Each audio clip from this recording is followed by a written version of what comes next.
सावन का महीना है और बहनें आई है। बहनें भी प्रसन्न है और भाई का मन भी गदगद है। मेरी बहनों, आशा और ऊषा, गांव में आशा, अगर मैं ये कहूं तो अतिशयोक्ति नहीं है कि वो स्वास्थ्य विभाग की पर्याय बनकर उभरी है। गांव में स्वास्थ्य की सेवाएं अगर कोई देता है तो आशा बहनें देती है, और ऊषा बहनें यही काम शहरों में करती है। घर घर सर्वे करना हो, बच्चों का जन्म मृत्यु, गर्भवती माताओं का रिकॉर्ड रखना हो, टीकाकरण का रिकॉर्ड रखना हो, संस्थागत प्रसव सुरक्षित करना हो, नवजात शिशु और छोटे बच्चों की देखभाल करना हो,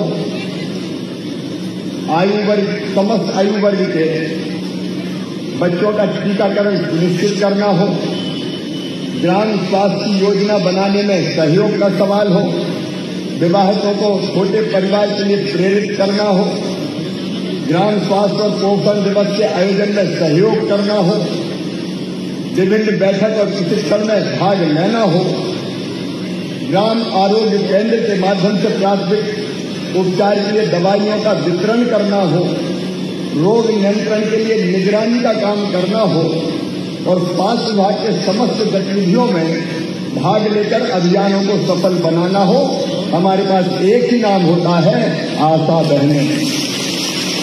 और मैं जानता हूं कोविड के समय भी अपनी जान हथेली पर रखकर आशा बहनों ने दूसरों की जिंदगी बचाने का काम किया। उस समय घर से निकलना कठिन था, सर्वे करना हो, सैंपल लेना हो, अलग अलग कोविड से बचाने की व्यवस्थाएं करना हो, हमारी आशा बहनों ने अपनी जिंदगी दांव पर लगाकर इस काम को किया। अब आशा बहनों का काम केवल मातृ और शिशु स्वास्थ्य सेवाओं की प्रचार प्रसार नहीं है। अब वो चाहे कैंसर हो, डायबिटीज हो, चाहे ब्लड प्रेशर के मरीज हो, उनकी पहचान कराने में और इलाज में फॉलोअप करने का काम भी आशा ऊषा बहनें करती है।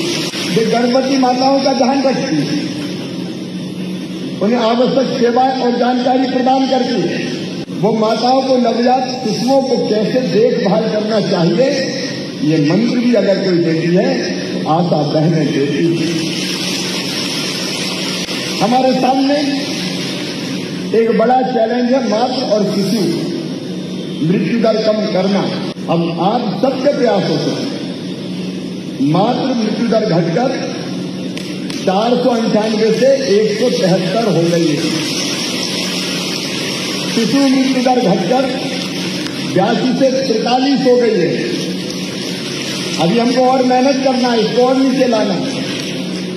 नेशनल हेल्थ सर्वे 3 में प्रदेश के 60% बच्चे कम वजन के पाए गए थे, लेकिन नेशनल फैमिली हेल्थ सर्वे 5 में घटकर केवल 33% रह गए। अति गंभीर कुपोषणग्रस्त बच्चों की संख्या घट के 12.6 से केवल 6.5% रह गई है। और मैं इसके लिए भी आपको बधाई दूंगा कि पिछले 2.5 वर्ष में लगभग 6 बच्चे पोषण के सामान्य स्तर पर आ गए हैं। ये बहनें हैं जिनके कारण हर गांव में हम स्वास्थ्य सेवाओं को बेहतर ढंग से करने का लगातार प्रयास करते हैं। और इससे मेरी आशा बहनों, तुम आशा हो गांव वालों की, तुम आशा हो उन माताओं बहनों की जो बेटा बेटियों को जन्म देती है, तुम आशा हो उन बीमारों की जिनके पास इलाज करने का भी कोई पहुंच नहीं पाता। और इसलिए मेरी आशा बहनों, मैं भी तुम्हें निराश नहीं करूंगा। ये अपना परिवार है, ये आशा ऊषा बहनों का परिवार, ये हमारा विशाल और विराट परिवार। बहनें दिनों रात मेहनत करती है। मैं आपकी चिंता करूंगा और आप जनता की चिंता करो। बोलो सब बहनें तैयार हो? घर घर जाके ठीक से सर्वे करेंगी, टीकाकरण के अभियान में भी जुटेंगी, गर्भवती माताओं की चिंता करेंगी, सरकार की सब योजनाओं को ठीक से लागू करेंगी, भैया को भी राखी बांधेंगी। एक सबसे बड़ी दिक्कत ये है कि जो इंसेंटिव दिया जाता है वो कब मिलेगा इसका कोई ठिकाना ही नहीं है। बहुत जटिल प्रक्रिया है और उसके कारण पोर्टल से अपडेट करने के बाद भी मुझे बहनों ने ये बताया कि उनको कई चक्कर लगाने पड़ते हैं। तो सबसे पहले एसीएस यहाँ बैठे हैं, मैं निर्देश दे रहा हूं इस प्रक्रिया का हर हाल में सरलीकरण किया जाए और जिला स्तर पर नहीं, ब्लॉक स्तर पर ही इसकी व्यवस्था की जाए ताकि जिले में इन बहनों को भटकना ना पड़े। अरे जितनी मेहनत करती है कम से कम उसका जो परिश्रम है वो तो उन बहनों को ढंग से मिल जाए। इसे ये करने का आप तत्काल काम करें।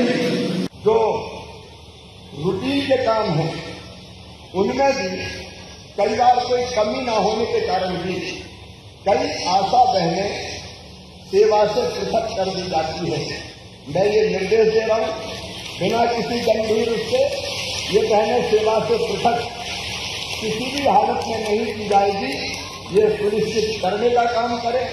हम ये भी तय कर रहे हैं कि आशा बहनें और पर्यवेक्षक है उनकी सेवा निवृत्ति 60 साल में नहीं अब 62 साल में की जाएगी ताकि वो स्वस्थ रहकर और बेहतर काम दे कर सके। आशा और आशा पर्यवेक्षक जो हमारी बहनें हैं आशा के साथ उनका सम्मिलित है उनको मुख्यमंत्री स्वास्थ्य बीमा योजना का लाभ प्रदान किया जाएगा ताकि कहीं बीमार हो तो उनके इलाज की ठीक व्यवस्था हो जाए। कई आशा ऊषा बहनें अभी मुख्यमंत्री लाडली बहना योजना में सम्मिलित नहीं है। हर आशा और ऊषा बहन को मुख्यमंत्री लाडली बहना योजना में सम्मिलित किया जाएगा। इसके लिए आवश्यक कार्रवाई की जाए। एक बात आई आकस्मिक अवकाश की। वैसे हमारा काम ऐसा है कि कब हमारी जरूरत पड़ जाए लेकिन फिर भी मानवीयता के नाते हम ऐसी व्यवस्था बनाए कि आकस्मिक इनको अवकाश भी हर हालत में सुनिश्चित हो जाए। इसके साथ ही आशा के वेतन भुगतान और सत्यापन आशा डायरी के आधार पर सहयोगियों के सत्यापन के उपरांत तत्काल ब्लॉक के स्तर पर ही कर दिया जाए और इसकी कोई ना कोई समय सीमा निश्चित की जाए। लेकिन मेरी बहनों आपको एक तो मिलता इंसेंटिव, दूसरा मानदेय भी 2000 रुपया हमने प्रारंभ किया था। मैं जानता हूं कि जिस स्तर का आपका काम है अब लगभग पूरा समय हमारा जनता के स्वास्थ्य की चिंता करते हुए गुजरता है और इसलिए 2000 रुपये का मानदेय ये काफी कम है। इसको बढ़ा के मैं 6000 रुपये करने के निर्देश देता हूं।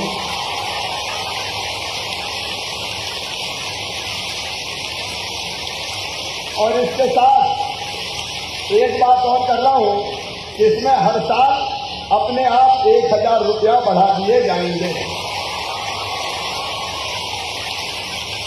ताली और जोर से बजाओ ना।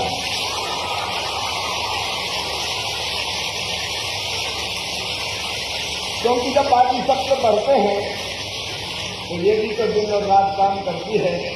बाकी सबका महंगाई भत्ता बढ़ जाता है। इनको भत्ता बढ़वाने के लिए कई बार आंदोलन करना पड़ता है। अब यह आंदोलन करने की जरूरत नहीं पड़ेगी।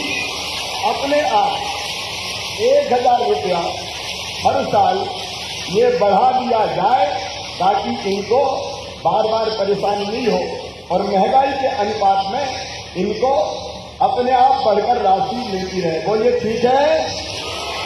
बोलो भारत माता की। आशा ऊषा और आशा पर्यवेक्षकों के सेवा निवृत्ति के पश्चात 1 लाख रुपया उनको दिया जाएगा। ताकि रिटायरमेंट के